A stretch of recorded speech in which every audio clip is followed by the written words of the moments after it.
এমন একটি জায়গাতে যেখানে প্রতি বছরে হাজার হাজার মানুষ মারা যায়। আমি আপনাদের আজকে দেখাবো কীভাবে এই প্রতিকূল পরিবেশ থেকে বেঁচে ফেরা যায়। তো আমি এখন প্যারাশুট থেকে লাফ দিচ্ছি।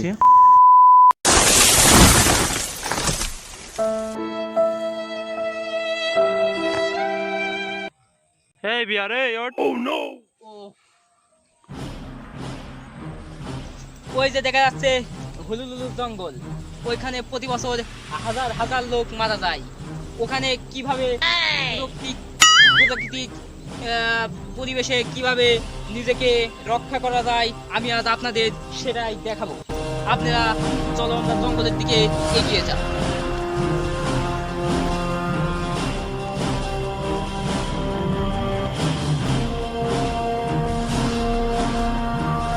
অনেক দুর্গম পথ, এখানে আমি খুব দ্রুত এখান থেকে পাড়ি দিতে চাই, কারণ এটা খুব ভয়ানক হয়ে যেতে পারে। এখানে কুমির, সাপ, পাইথন যেগুলোই আসতে পারে, আমাকে আক্রমণ করতে পারে, তাই এটা এখন আমি পাড়ি দেব।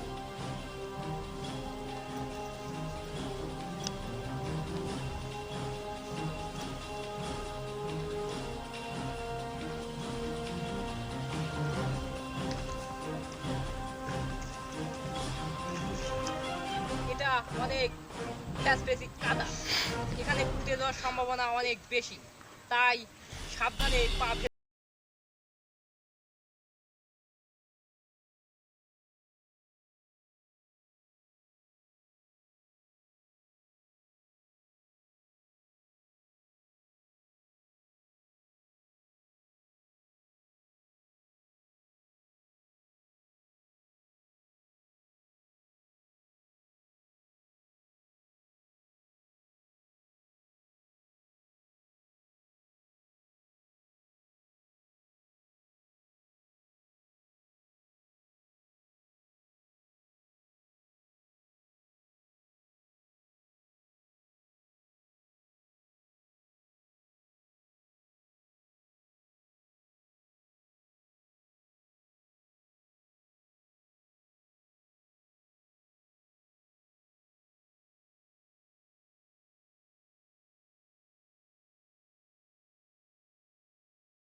আমার ফল খাওয়া শেষ।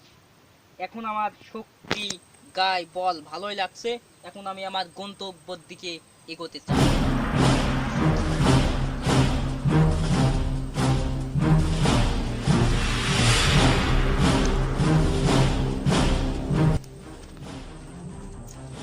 আপনারা দেখতে পাচ্ছেন একটা কলা গাছ।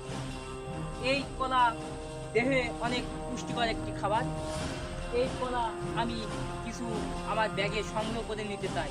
এই কলা পরবর্তীতে আমি এই বড় জঙ্গল পাড়ি দিতে, পরবর্তীতে কলা খেয়ে আমি এই জঙ্গলটা পাড়ি দিতে পারি। তাই আমি এই কলা কিছু আমার ব্যাগে নিয়ে নেব।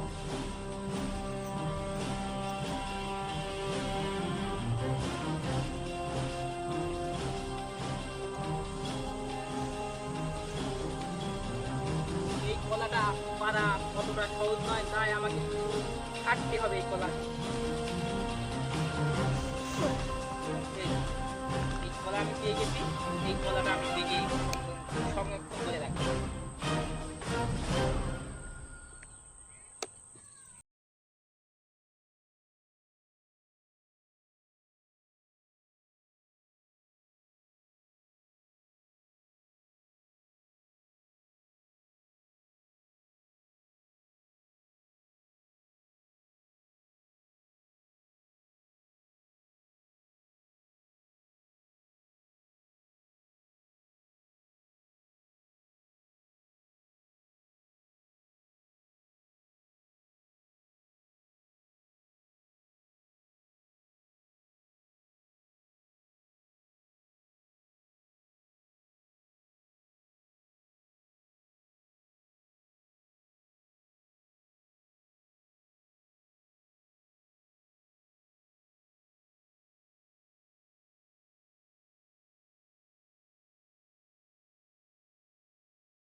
যা।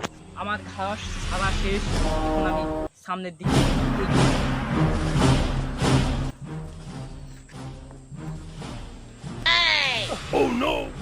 এটা কোনো ব্যাপার না, এই গভীর জঙ্গলে চলাফেরা করতে গেলে এগুলো হয়েই থাকে মাঝে মধ্যে। এই যে, এই জঙ্গলের ওপর দিয়ে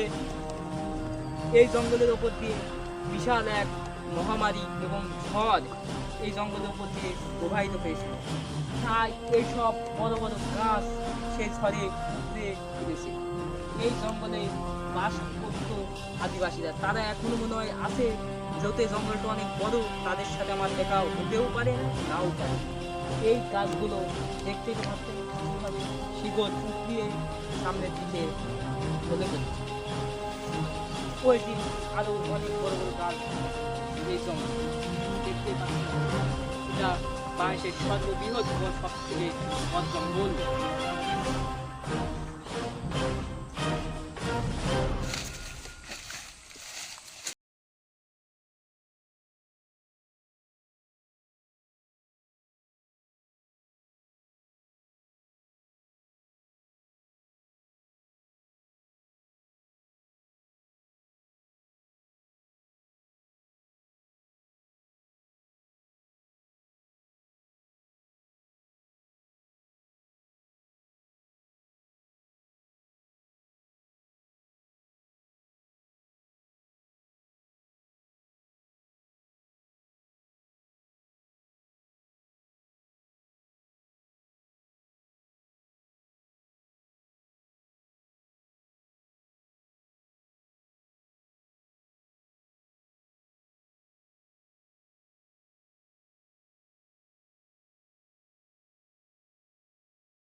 নিলে আমার কোনো ভয় থাকবে না।